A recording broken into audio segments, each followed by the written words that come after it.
On this special edition of Nosebleed Radio, us guys talk about the NFL draft, and that got us in the mood for football. Football season's only 42 days away, so check the links in our descriptions to find a great Coleman cooler, some great Coleman lawn chairs, along with a Coleman pop-up grill. You can't go wrong with these Coleman products. Find the links in our description. Football season is just around the corner. Roll the music.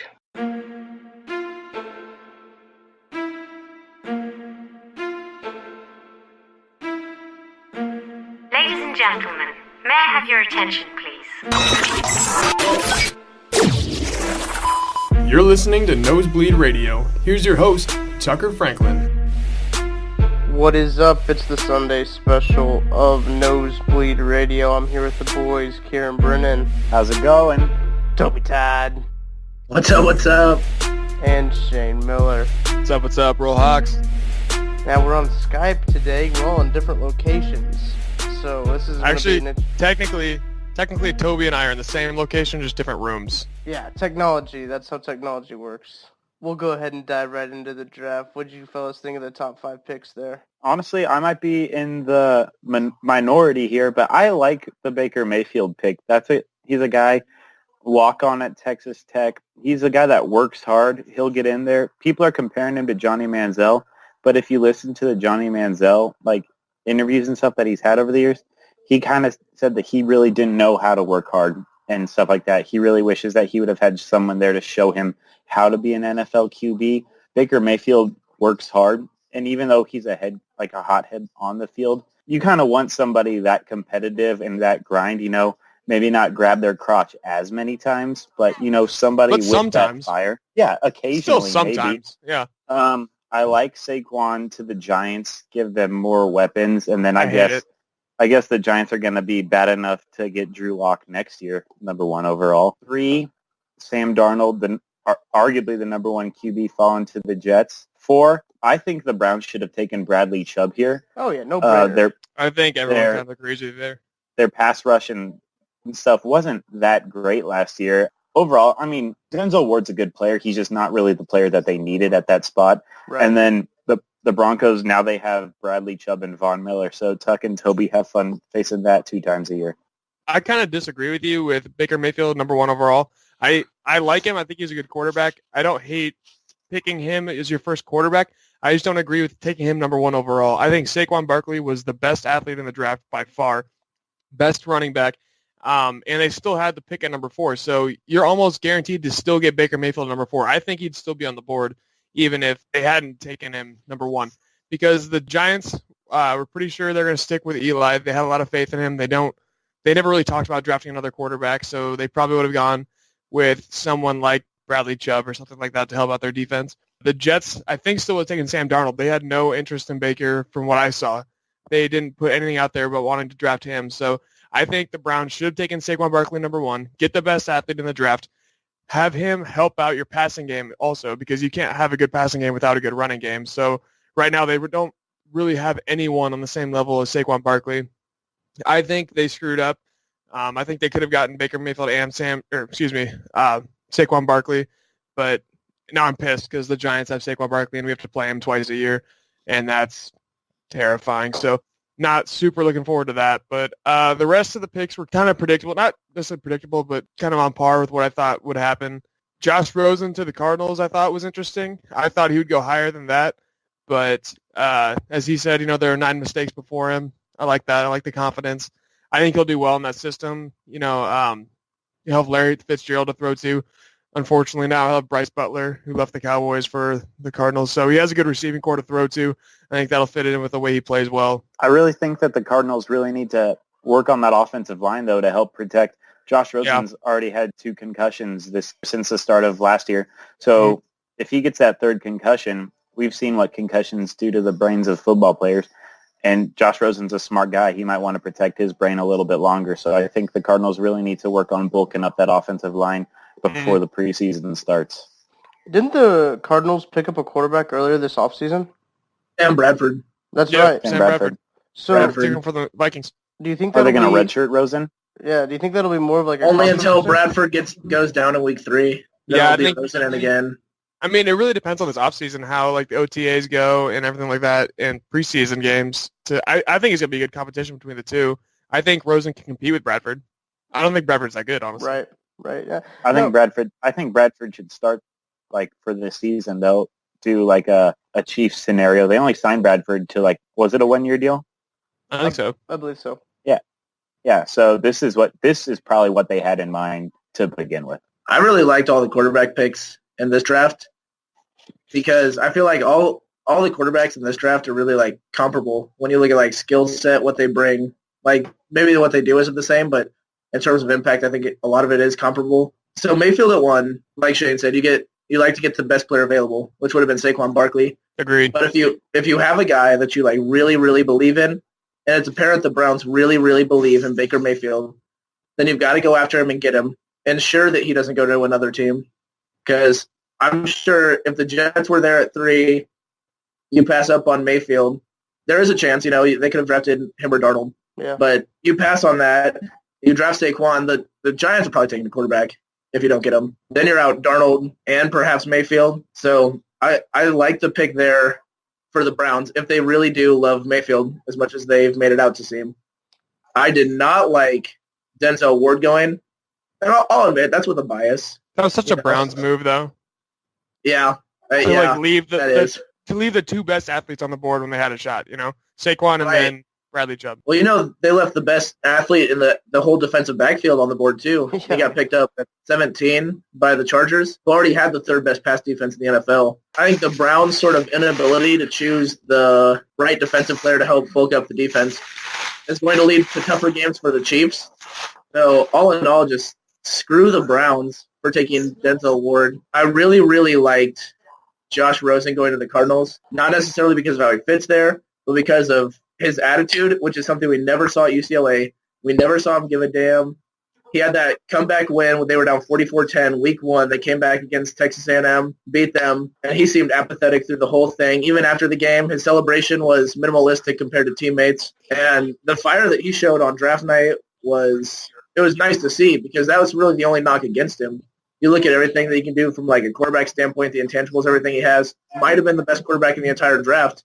So if he plays with fire, if he plays like he wants to show up the first 9 picks that went ahead of him, I think that's going to be a tremendous pick for the Cardinals. I think the Cardinals are a little bit underrated too because last year we saw a team without their best player, David Johnson, the running back, who's going to come back. Hopefully he's as good as he was his rookie season. And I think that whole Cardinals organization, by drafting Josh Rosen, creating competition within the quarterbacks between him and Bradford, and sort of getting a guy who has all these tools and might be motivated, I think they've made a really, really good move for the future of their organization. What do you think about the Bills taking Josh Allen over Josh Rosen?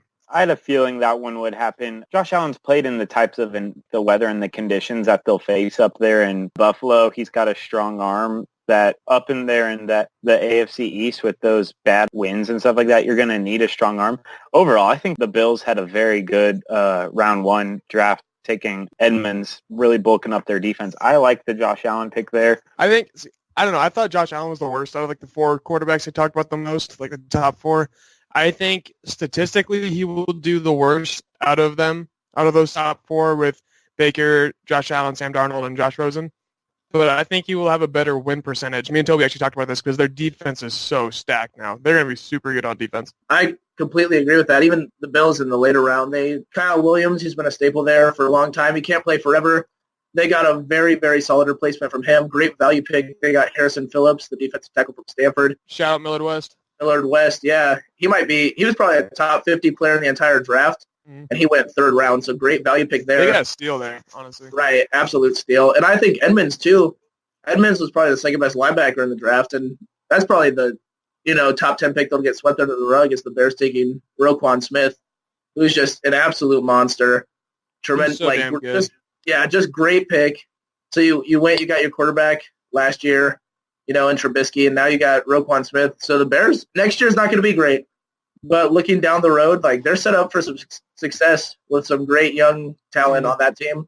Oh, I feel like the Bears can do really well next year. They added Allen Robinson. They've got a hell of an offensive line. They got Jordan Howard, Mitchell Trubisky.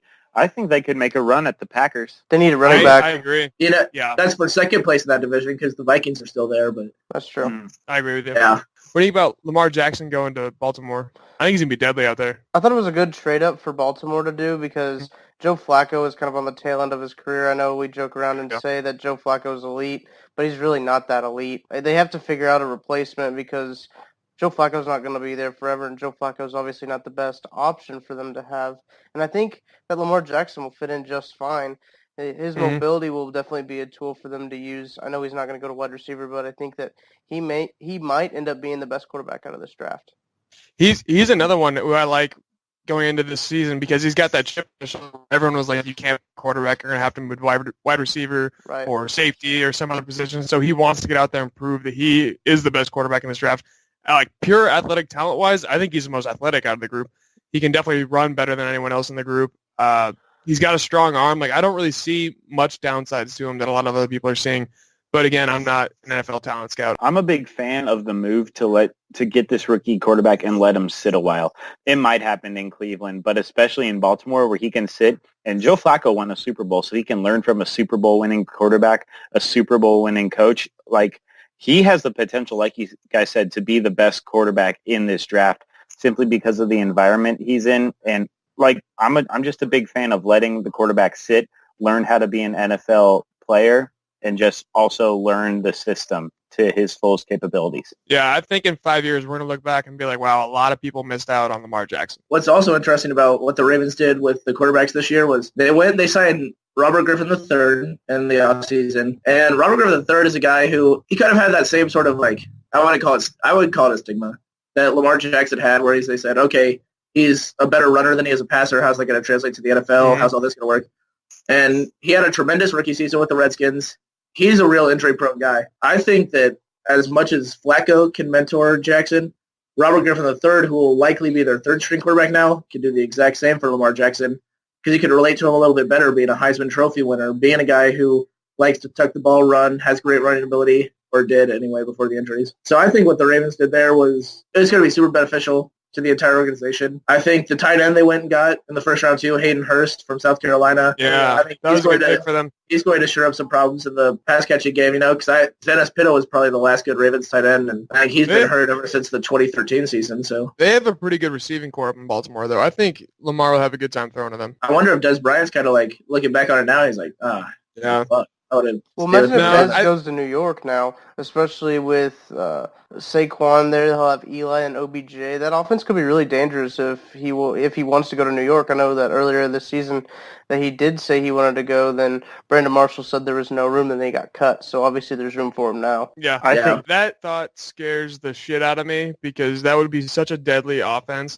Oh my goodness. You can't just focus on one thing. You can't focus on the pass game because then you have Saquon Barkley running all over you. You can't focus on the run game because you have too many offensive weapons with OBJ and Dez and Eli quarterback. So it's from a defensive coordinator's perspective, you're screwed no matter what you do. So that would be an incredibly tough team to play against. But their success will hinge on how the offensive line plays because we've seen that they can't protect Eli Manning when they can't keep him upright almost on any snap. So that offensive line really needs some work. I think they drafted a left guard in the second round. Yeah, they did. It was Will Hernandez, UTEP. Mm-hmm. Yeah, they got him. Shout out UTEP. He'll probably go start right away.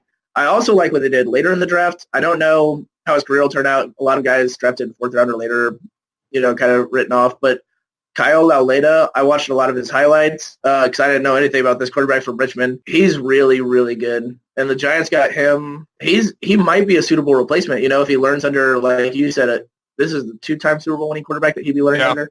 I think that he could be a suitable backup, perhaps. People said about it, like what draft experts said about him. So I think the Giants had a really, really solid draft. They got a lot better on offense. They've already got a good defensive backfield. I'd be nervous if I was the NFC East. Yeah, no, I am. I'm very nervous. I'm freaking out a little bit. So we'll see how this goes. But this was not a fun weekend for me by any means. Yeah, just go ahead and we'll talk about each one of our teams here. Shane just started to mention about his Cowboys. He got murked by Akers, too. Akers came up and faced you guys. That was so stupid because here's this, he's like a kicker who never won a Super Bowl, never in his career. He comes up and starts talking crap about Dallas, how the last time we won a Super Bowl, like these draft picks were being born, whatever. Like, good for you. Where's your ring? I don't, shut up. And his voice was so annoying. Like, the whole thing just pissed me off. Well, The thing is that the Eagles traded up above Dallas to take the guy that they wanted. The one position we needed. Yeah, Yeah. the position we needed because Jason Witten just retired. Well, like, Right. not officially, but yeah, he's retiring. So, yeah, that whole thing pissed me off with Akers. He's officially, like, the person I hate most right now, probably for a while. So that'll continue for a little bit. But I was insanely confused by our first pick with Leighton Vander Esch, this, like, unknown, well, not necessarily unknown, but I had no clue who he was, linebacker from Boise State, basically Thad Castle looking dude. What the worst part was when they showed his highlights after they drafted him, they showed his, like, high school highlights. He was playing, like, 8-man football or something, and, like, him dunking a basketball in high school, and, like, one clip of him at Boise. I was like, is there no other highlights of him at Boise? Why did we draft this guy? Like, I'm so confused. I don't know. We'll see how this turns out. Connor Williams is a good pick.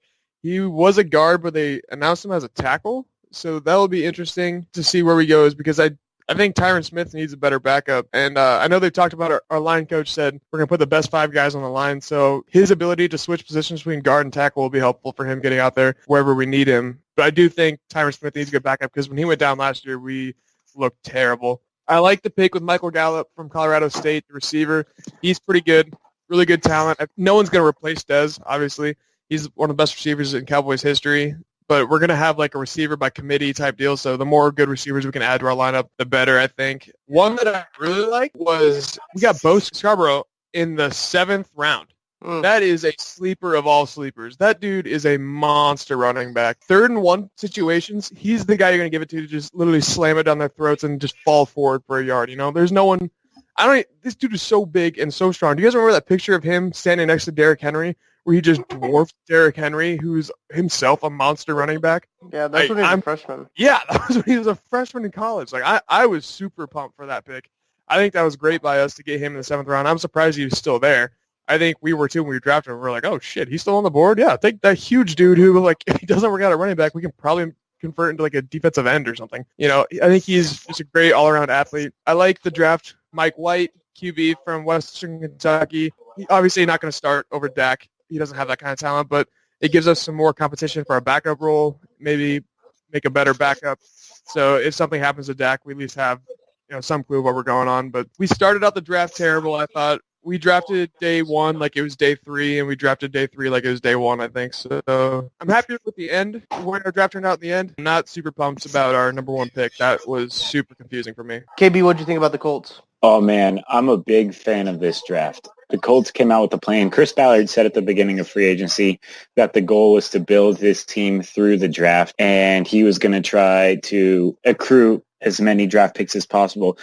The Colts ended up having 11 draft picks, which is the most by any team since 1994. Big fan of 2 of our first 3 picks in Quentin Nelson. Really, they came into this draft with the goal of shoring up the front 7 on defense and the offensive line, and they did that. They picked 2 DNs and 3 linebackers, 2 offensive linemen. That was day 1 and 2. Today, they picked 2 running backs. They had a 3 running back system in Philadelphia with Ajayi, Blunt, Wendell Smallwood. Now the Colts will have a 3 running back system of Mack, Hines, and Wilkins. Do you guys remember in the before college football started, the video of the guy doing backflips and catching footballs? Oh, yeah. Yeah, the Colts drafted him today, and Hines from NC State. So now the Colts will have their 3 running back system to work with, and behind an offensive line. I'm stoked. Their steal of the draft today came in the 6th round with Deion Kane out of Clemson. That was a great pickup. I was super pumped about that one for you guys. They needed depth at wide receiver, and they got it today. So I would have liked him. I would have liked to see him pick up a cornerback in the later round, but, you know, we gave up a lot of passing yards last year, but getting more pressure on the quarterback, which is what Eberflus is trying to do in this new 4-3 system. We picked a lot of guys that were speedy, fast, can get to the quarterback quickly. I think pressuring the quarterback will help our D-backs out more. Overall, I'd give this draft an A-. Yeah. Tobes, you texted me right after the Patriots made their 1st round pick and said you were a big fan of it. What do you think about the Patriots draft overall? It was a Patriots draft. You know, I think we traded 5 times on day 2 or something like that. You know, swapping picks, making picks for, you know, guys down the road, probably to get free agents, honestly. But yeah, day 1, getting the 2 guys from Georgia, you know, one runner-up to the next, which is sort of a sad statement. But yeah, Isaiah Wynn, offensive tackle. You never are happy or satisfied with your offensive line. Seems like the only time you talk about them is when they're playing really, really poorly, unless you're the Cowboys or Titans. And then, they get all the accolades. But there's never any harm in beefing up the offensive line. We got Deion Lewis replacement late in the first round, Sony Michel. Great running back. I watched his highlights probably about 3 times the night after we drafted him. Kept going back to that Oklahoma game. Watched him score 4 touchdowns, which was awesome. So it's always good to see that against Oklahoma. Oh, absolutely, yeah. Always awesome. I really liked our picks, throughout the draft. A lot of people around Patriots camp were upset we didn't take a quarterback sooner. We got Etley in 7th round from LSU. I'm pretty sure that's just for numbers, because you have to have 3 on a roster to start the preseason. So I think it was just for numbers mostly. I think we got some really good sleepers. We got Duke Dawson from Florida, who's a playmaking defensive back, which is something we've kind of been lacking. We need to force more turnovers on defense, and he's a guy that can definitely give us that. We drafted 2 linebackers, Christian Sam from Arizona State. I don't know if there's any relation to Michael. Siblings, cousins, stuff like that. Not relation. Michael Sam would like it, yeah. Right, but it's 2018. Right, we're not here to judge, but he's a good backer from Arizona State. We drafted Jawan Bentley from Purdue, and Jawan Bentley Jawan Bentley, Pro Football Focus, they give out these grades, and they grade every player's performance for the entire season. Jawan Bentley, of draft-eligible linebackers, had the 2nd highest grade of any linebacker in the entire draft. What a nerd. Right. I'm just giving out facts there, but so the 2nd-ranked linebacker in terms of total performance, as judged by a pretty reliable source, it's a source that told everybody that Mayfield will be the top quarterback. Right. Pretty reliable. Said he was the 2nd best. We got him in round 3, or actually round 4, my mistake. That's a hell of a pickup for this Patriots team.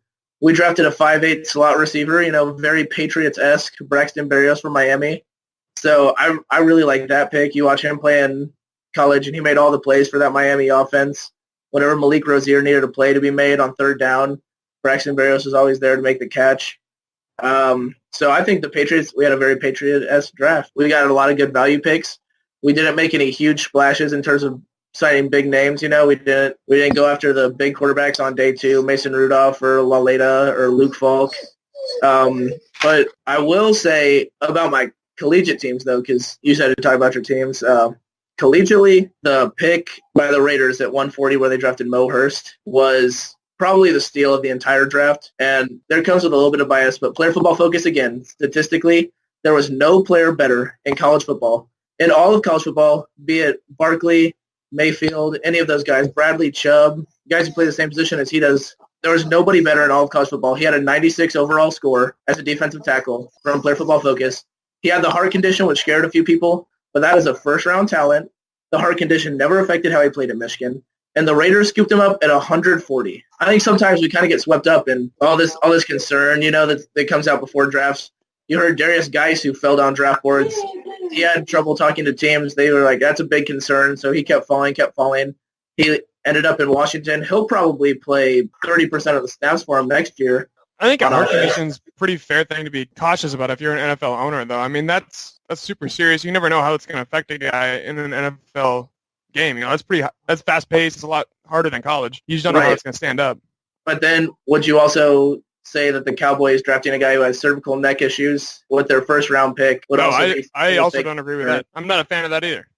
I think because they found the heart condition during the combine where they test everybody medically and all that. Mm-hmm.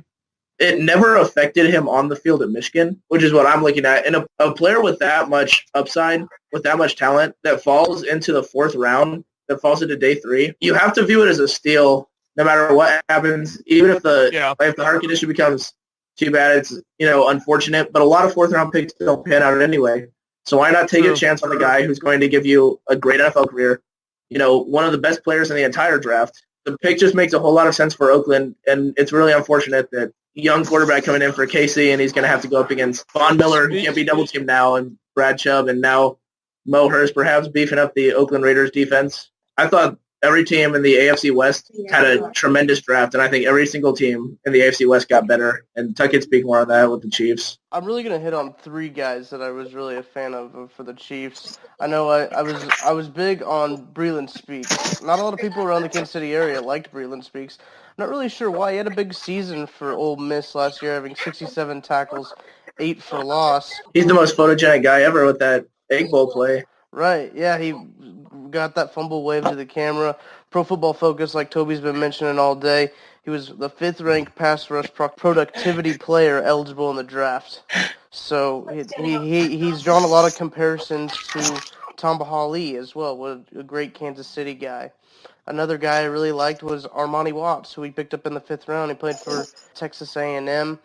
He was a 4-year starter there, a real clutch player. He had a good play in 2016 in an overtime game against Arkansas. The last player I want to talk about is Tremont Smith, the 6th-round pick from Central Arkansas. Not a big school you hear about, Central Arkansas, but he was one of the best FCS corners in the nation last year, having 41 tackles, 16 defended passes, and 5 interceptions. And he's fast, too. Chiefs love fast guys. He ran a 4.3 40-yard dash at Central Arkansas's Pro Day, and he has experience returning punts, so we could see him a lot back there with Tyreek Hill. So I'm really excited. We got a lot of defensive guys. We actually only got defensive guys. That's where we needed to get people because our offense kind of reloaded with, we got Sammy Watkins, we'll have Kareem Hunt, we'll have Pat Mahomes. That offense will be fine. It's the defense where we let go of these veteran players, and we needed a third corner, and I think this will be our third corner right here. I really like the Derek Nandi pick, too, Yes. from the D tackle from Florida State. I was a huge fan where he went. I don't know why. I think Florida State had a bad year. Some of those guys fell. Him, Josh Sweat fell to the Eagles on day 3. I thought those were really, really good pickups by those teams to draft those Florida State defensive linemen. You have any final thoughts, gentlemen? Why are a wise man and a wise guy opposites? That's a great question.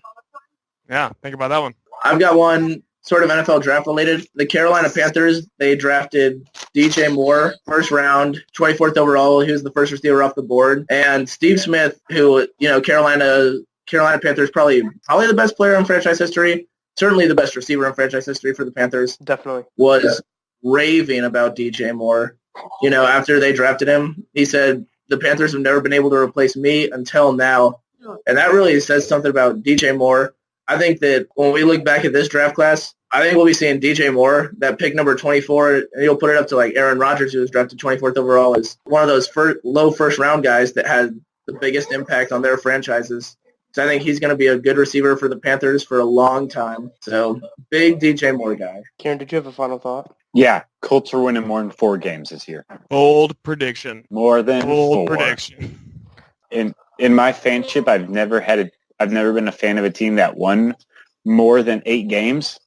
I might be inclined to say that the Colts are going to do that. Ooh, okay. 9. Over under 8.5.